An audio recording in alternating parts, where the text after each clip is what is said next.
We said to have an extraordinary life, you gotta have an extraordinary psychology, right? Extraordinary psychology means you gotta live in an extraordinary state. To be in an extraordinary state, you gotta condition your nervous system, your body, your physiology and focus to be at their best. Then to do that though, you can do that. Why doesn't everybody? Not because you can't, we all have the ability. It's because of our standards. Think about your own life. I know there have been areas in your life where some point in time you just shifted and you raised the standard and your life changed. Because whatever people have their identity attached to, they live. We live who we believe we are. My journey from here to there was lonely. The reason? I was willing to be wrong and admit wrong so that I could grow and so that I could change. You see, growth is a result of bad habits dropped, wrong priorities changed, and new ways of thinking embraced.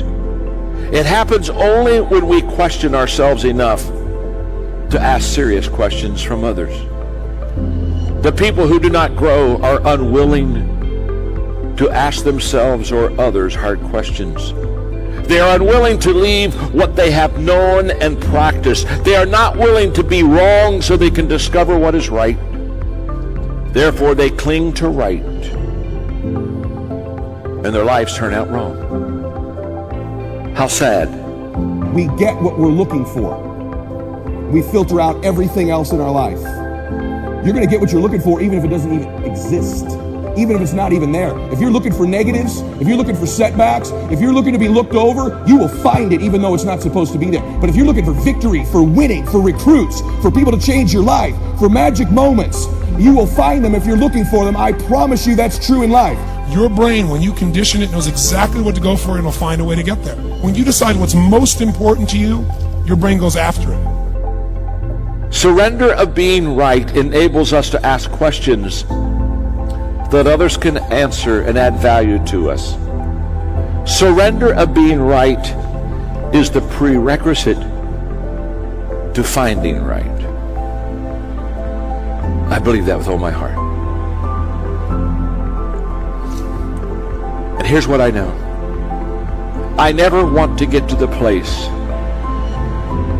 where I've got it all figured out.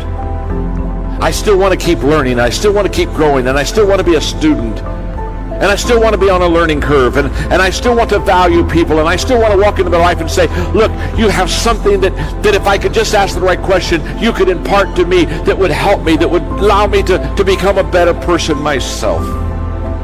Ego is the anesthesia that deadens the pain of stupidity. Pride is the burden of a foolish person. If you're going to do a job, do it right. I've always been told how average I can be. Always been criticized about being average. But I want to tell you something. I stand here before you, before all of these people, not listening to those words, but telling myself every single day to shoot for the stars, to be the best that I can be. Good enough isn't good enough if it can be better, and better isn't good enough if it can be best. Wisdom will come to you in the unlikeliest of sources, a lot of times through failure. When you hit rock bottom, remember this: while you're struggling, rock bottom can also be a great foundation on which to build and on which to grow. I'm not worried that you'll be successful. I'm worried that you won't fail from time to time. The person that gets up off the canvas and keeps growing, that's the person that will continue to grow their influence. How many of you would love a breakthrough? All right. Number one, you got to have a permeating attitude that you're going to win. You got to have a positive outlook. You got to be optimistic. You got to know you're going to win. You got to, right now, you got to say, I'm going to win. I don't mean just this contest. I don't mean the contest. I mean, I'm going to win. I'm going to win. My life is going to win. There's going to be a victorious life here. Because listen to me, the price you pay for losing here is too extreme. You have to carry the burden of failure the rest of your life. You carry that around with you if you fail here. The biggest thing that breaks my heart is you feel the spirit right now, and then when you get back, these dream stealers run into you, and they start to steal your dream, and you quit. You give up. You got to decide I'm going to win. You got to decide that the failure part of carrying failure. You've been exposed to what your life could be. If you fail here, the price is extreme. It's forever. You carry the failure forever. I'm being honest with you. I meet people oftentimes that say, I was in WFG, you really changed my life for this meeting, but. And they put their heads down. They've been carrying it. They carry it. They see these Facebooks and Instagrams and what we're doing. You got to know you're going to win. You got to sell out. Yeah, I'm telling you, you got to become a sellout. You need to sell out. You need to get obsessed. You got to get relentless. You got to be a road dog. You got to get intense. That's what you got to do. There's some dream stealers. You need to look out for these 4. I don't want them to happen to you. You ready? Say yes. Dream stealer number 1 that'll take you out of here. Lack of confidence or faith. Lack of belief. It'll steal your dream. You got to know you're going to win. You got to have some faith. These people sitting around you right now, they're whispering to you, you could do this. I believe it. Just like when you were a little boy. Just like when you were a little girl. They've always believed in you. They've always known you were going to do something special. They always knew you were great. You need to know it. You need to take that God that's sitting there with you and those precious souls that have passed, that have always believed in you, and you carry them with you everywhere. They're with you anyway. Acknowledge them. If you don't believe that, honor them.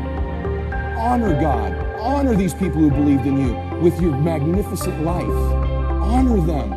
Don't give in to lack of belief, lack of confidence. Don't ever do that again. Don't do it in WFG or out of WFG. You were made to do something great. You're special. You were made in the image of God. Something awesome is supposed to happen for you. And those of you that have made something awesome happen, something even more awesome is supposed to happen for you.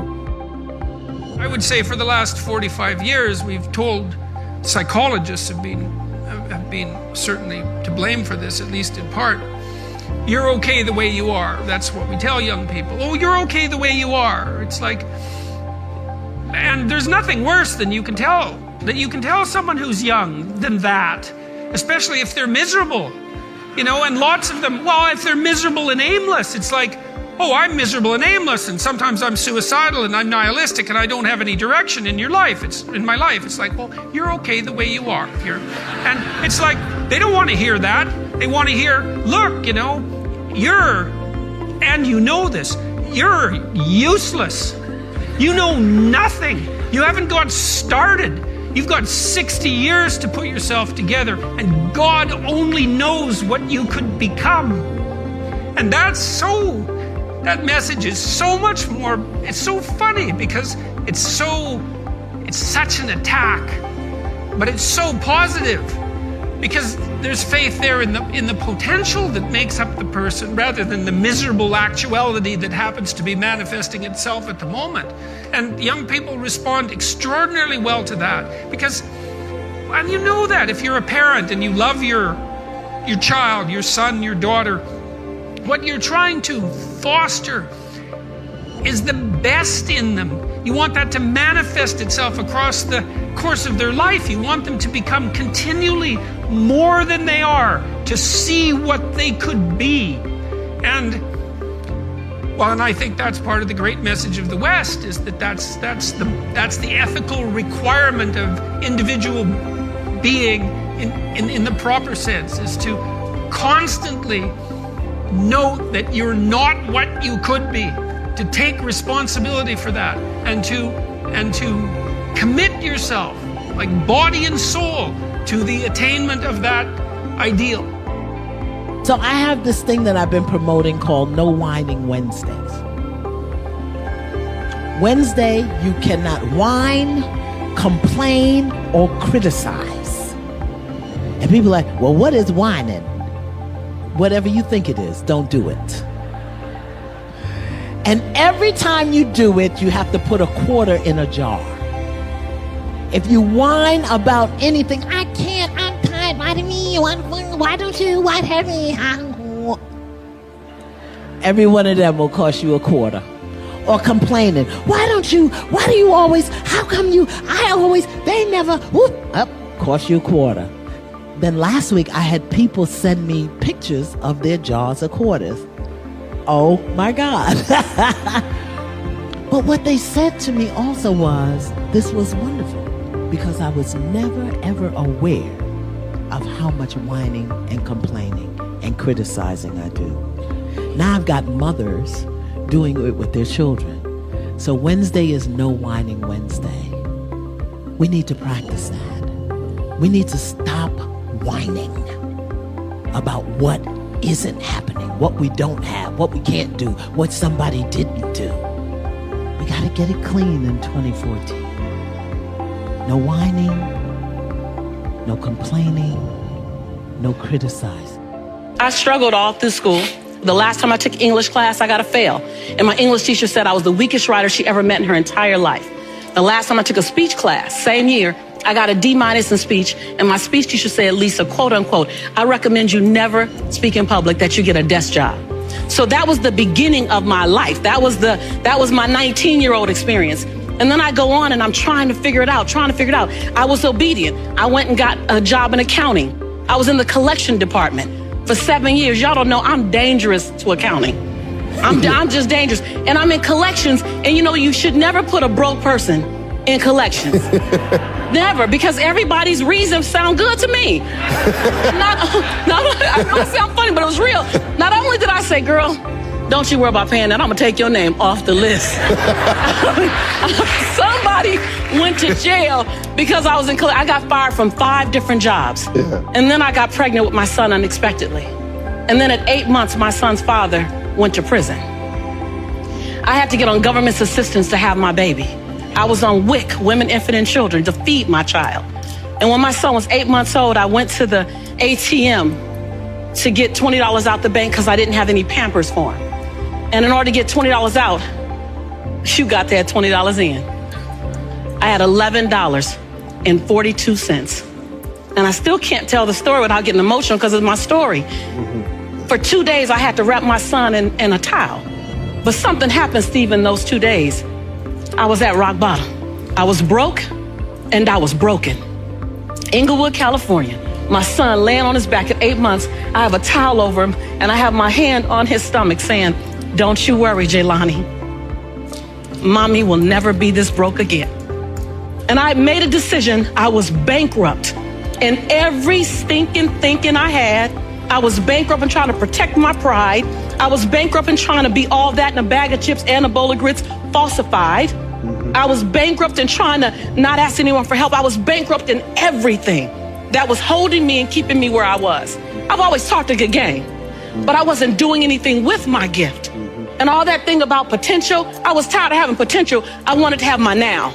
And I looked at that baby at 8 months and I said, I want to transform your life. Because you didn't ask to come into this chaos. Come on. As an African-American male child in South Central Los Angeles with a single mother whose father's in prison, he had a 66% chance of going to prison himself. Not on my watch. Not on my watch. So if I have to be willing to drastically transform myself so that I can become the woman that I know I can be. Right. And that's what I began to do. I was radical. What did you do, Lisa? What did you do to change your life? First, I realized I couldn't grow with people who were struggling like me. That whole I don't want to leave nobody behind. No, I don't want to stay with y'all. Right. You don't even want to be here. Yeah. Like, I don't want to be the queen of this block. Yeah. And I became okay with the fact that it doesn't make me any less committed to my community, committed to my culture, committed to my family. The best thing I can do for you is not stay here with you. That's right. When I've got that, I went to places I'd never seen before. I went to conferences where people were talking about money, talking about prosperity, talking about, it was like, no habla español. What y'all talking about? ROIs and PPMs and term agreements and capital fundraising and bottom lines and what is it? I'm going to stay until I learn what you're talking about. I went to the same conference 42 times.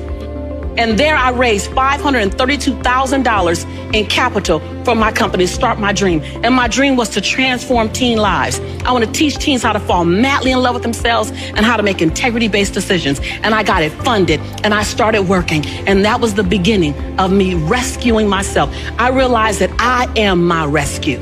No one else is my rescue. I am my rescue.